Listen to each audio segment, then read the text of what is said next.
11:31, so we'll split the difference and start and all agree that it's 11:30. Thank you for joining us this morning.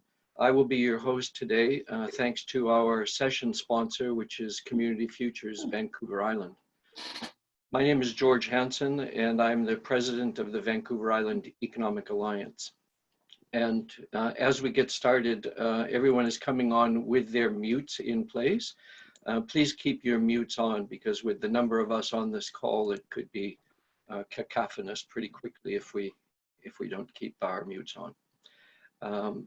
And VIEA's mission is to be a driving force for a vibrant and diverse island and Gulf Island economy.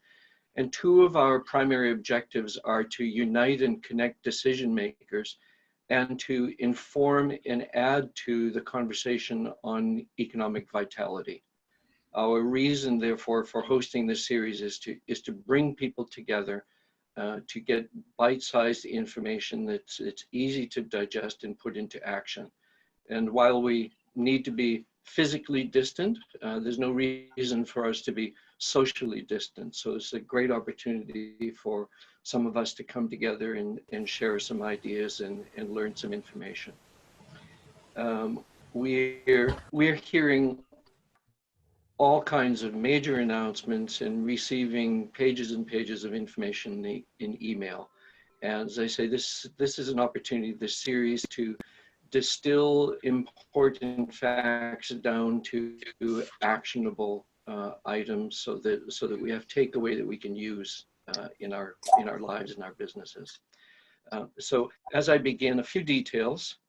Please forgive us in advance for any hiccups we have. Our team is still learning how to use this technology, and thanks to Jennifer Huffnagel of Innovation Island, who's been coaching us and is working with us today, we'll go through this in a seamless manner, we hope. With lots of online traffic, so many people are using these technologies to connect. We may have some interruptions. Whoever that is, please put the mute on. And we'll work our way through those interruptions if we have them. Following the presentation, which will be about 10 minutes, we'll have up to 15 minutes of Q&A. And to ask questions, you'll find a chat box at the bottom of your screen. You simply open that box and type in your questions, which will be curated, and then I will verbally ask questions to our presenter. So without further ado, I'd like to introduce Brady Calancie of Export Navigator. Brady? Thank you, George, and to the rest of the VIEA team for putting on these webinars. It's important, I know we all know it's important for the Vancouver coastal region to be able to work together to support each other so that we can be in a good place for the recovery. I'm going to quickly cover over the next 10 minutes some resources that are available to businesses at the moment. As George mentioned, there's a lot out there right now. It's continuous. This list is in no way comprehensive, but it's more a start for those who may be feeling overwhelmed or unsure about what to do at this point, what they could be doing with their time, what they could be accessing to make sure they make it through this. So a bit about myself. I'm a small business consultant on the island here. I've spent a lot of my past in manufacturing, and now I focus my efforts between private and community futures contracts. And my main contract is Export Navigator, as George mentioned. So I'll get a little bit into that as we go. I just really wanted to start on the importance on where you're finding your information. Make sure, because there's so much out there, try and get as much as you can from the official sources. Federal and provincial information will be coming through the official websites. And then business specific information is funneling through the province a lot to Small Business BC. So on their website, they have a COVID section. George had included a link to a resource document that they had created in this invitation that went out to everybody. So after this, I ask everyone if they can to go and take a look at that resource document, because it's going to be updated frequently and there's a lot of good information on there. Right now, it's all really general. there's a lot of information out there coming from the government, and they haven't figured out exactly how they're going to handle all these programs. So there is some specific stuff, but keep in mind that it'll get updated as more information flows through the different agencies. So the first resource I want to touch on is Export Navigator, and that's the capacity I'm here under. We're essentially a government subsidized consultant service for BC exporters. We're available to all BC businesses with a product or service that has the potential of selling outside of BC. This includes most manufacturers, agri-food growers and processors, tourism operators, and some service providers such as graphic design or things like that, who have the ability to bring in foreign dollars to BC. Our program specifically is meant to boost rural BC businesses, so we're not available in Victoria, Vancouver, or Kelowna, but we are available in pretty much the rest of BC kind of thing. So some of the services that we provide at this time include assistance with the creation of recovery plans, assistance with cash flow issues, identifying gaps, and trying to figure out where you can get the resources to fill those gaps. Training and advice around alternate business models. So maybe there's some gaps in what you're producing that we can start filling in other ways, getting out to other people. As well as connections to government resources that may be able to help you specifically. So really think of us as small business consultants working to get your business either export ready, support you in continuing to export, or help you get your business back in an export position. As I mentioned, it's government subsidized, so it's free for any of the businesses in our areas. You just need to reach out to me or reach out to the main program, and we'll be able to connect with you. My contact specifically is brady@exportnavigator.ca. Also, for anyone on this call, keep that in mind. If you need more information after this about some of the stuff I'm talking about, you can reach out to me and I can clarify. So the second resource I want to talk about is business directories that we're seeing pop up. These are usually being hosted through local economic development or chambers of commerce, and it's a directory on a web page listing what businesses are open and what services they can provide to the community right now. I'll use the Comox Valley Economic Development as an example. On their website, they have a directory that lists companies' capacity, their current hours, and the services they're providing to the community. So it's on the Discover Comox Valley website. Right on the front page, there's a box that leads you to where the Comox Valley, or where you can register and where you can see the list. This is a good example of what's being done to support buy local during this time. It's an initiative that we're hoping to see more of, and I'm hearing a lot more of it from different organizations, but hopefully we'll have one at least in every community in the coming weeks here.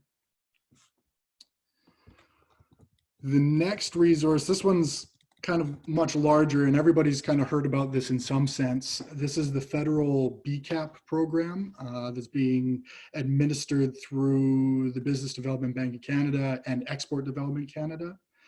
For those who don't know, the BDC is a direct lender, so they handle loans, they handle getting capital out into the hands of business owners. EDC, Export Development Canada, is not a direct lender, but they have programs for exporters, and they work with the charter banks and other lenders to be able to get cash into your hands. The BCAP program itself was the initial $10 billion announcement that came out when the government was first trying to figure out how to get money into the hands of into businesses. Essentially what it is market rate financing open to all Canadian companies that have a solid business case for financing, but are having difficulty getting the financing from traditional routes because of the crisis. You know, banks are a little bit more scared about giving out money right now because they don't know about repayment. The BCAP program is to give the resources to BDC and EDC to help back you up with those banks. That means that the process starts with you connecting to your charter bank first. So you wouldn't go to BDC or EDC looking for access to these funds. You go to your bank. They have a list on the BDC website of the 38 banks they're working with. And you go to your bank first, you see what they can do to help you during this time, and they may go from that point and connect with the BDC or the EDC to get access to these funds. We do have good support on the island from the BDC and EDC. We have a representative in Victoria, just outside of Victoria, for the EDC, who covers all of the island. And he's available to answer any questions. You can find him through the EDC website. You can locate him, or you can reach out to me and I'll be able to connect you with him to answer any questions.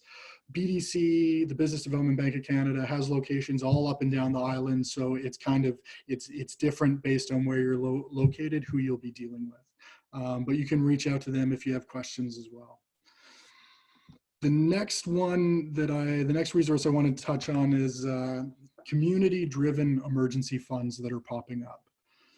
For those that may not be applicable for the BCAP program or charter bank loans, you know, if you're not able to get access to this stuff, or if you're in a different situation, there are community organizations that are stepping up to fill the gap. So the first example is Tiny Capital in Victoria. They have 0% loans between $500 and $2,500 to help the food, beverage, and hospitality industries.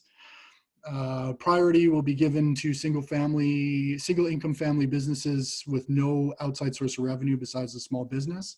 So people in the Vancouver region in those industries can reach out to Tiny Capital for that. It's listed on their website. The second example I want to do is Community Futures has instituted an emergency loan fund.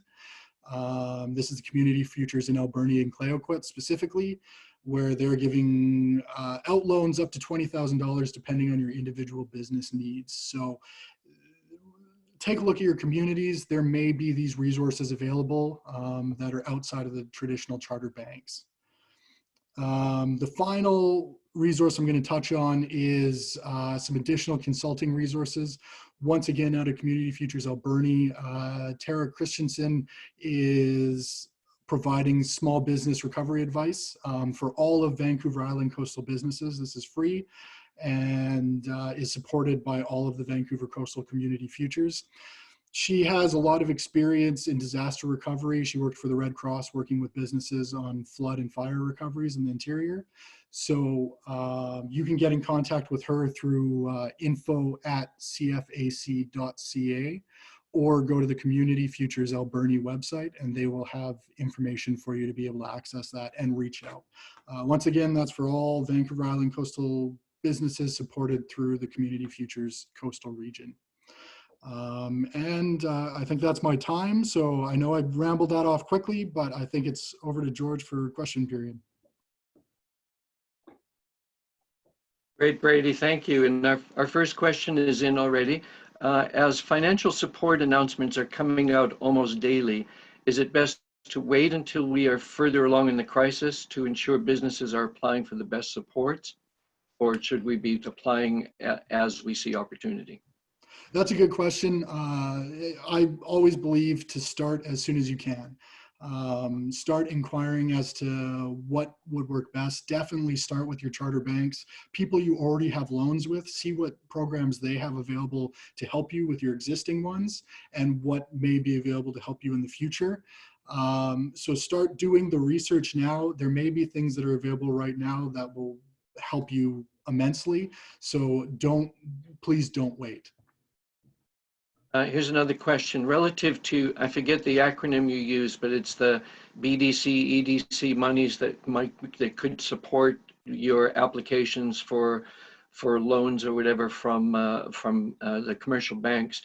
How does that work exactly? If you're looking for operating capital, or what are those loans good for?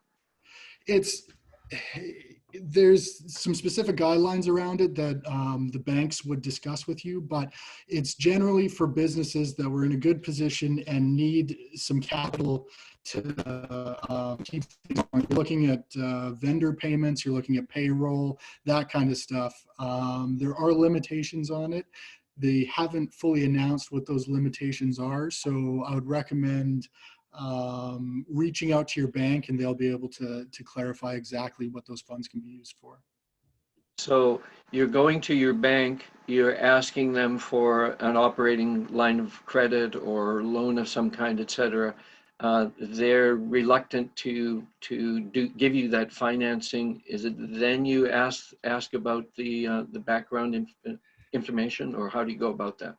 They should already be considering this, but there are a lot of banks. There are a lot of different possibilities that could come. So go in prepared. When you initially start talking to them, bring up the program, the BCAP program, BCAP. Bring it up, let them know that you need funding to help get you through, and they'll look at it as a whole cohesive environment of how to support you. Another question for you is relates to the Export Navigator program. So you listed some things that Export Navigator can provide a business owner with supports, counseling, et cetera. Can you give more detail as to how a business accesses that? Yeah, so you can go to the Export Navigator website right now. It's hosted on Small Business BC, or you can search it in Google. You can reach out to me at brady@exportnavigator.ca, and I will be able to connect you. And really, what's required is there's a consent form to join the program, as long as you kind of qualify as an exporter in our regions. And then once you're in the program, we start working with you one-on-one. So through Zoom calls, through phone calls, we start coming up with a plan on what we can do for your business. But yeah, reach out to me and we'll go from there. So does a business need to already be an exporter, or can they be interested in exporting and access these free services? They can be interested as well. You don't need to be exporting. There just has to be the possibility that we can sell your product or service outside of BC. So if you have that interest, if you have that inclination, if there's a possibility, reach out and we can go from there. And what's the difference between that and the Community Futures offering, the business offering that you mentioned at the end? The Community Futures one is an emergency setup situation. This was created specifically to deal with COVID and to help businesses. Export Navigator is an ongoing program. It was started in 2016. It's a continuous program. So once you join, we will continue to pass COVID into your ultimate world domination. So it's kind of the difference between the two. Okay, Brady, thank you very much. If there are any other questions that anyone would like to pose, we can entertain those for a couple more minutes. Otherwise, we'll move on. And thank you very much for your presentation today. Thank you. Thank you for having me, and stay healthy and safe, everybody. Thank you, Brady. So if you are already receiving the VIEA's e-news, you can watch for announcements for future presentations. We're going to have a lawyer from RLR Law on this coming Tuesday, speaking about some of the legal implications of the HR concerns and issues that employers are experiencing right now. And next Friday, we have someone from MNP sharing detailed information on the wage subsidy program. Some of you may have already noticed that there was an announcement this morning that the wage subsidy program has grown from 10% to 75%. So we're hoping that by the end of next week, we'll have lots of detail around that and be able to direct people to the information that they need.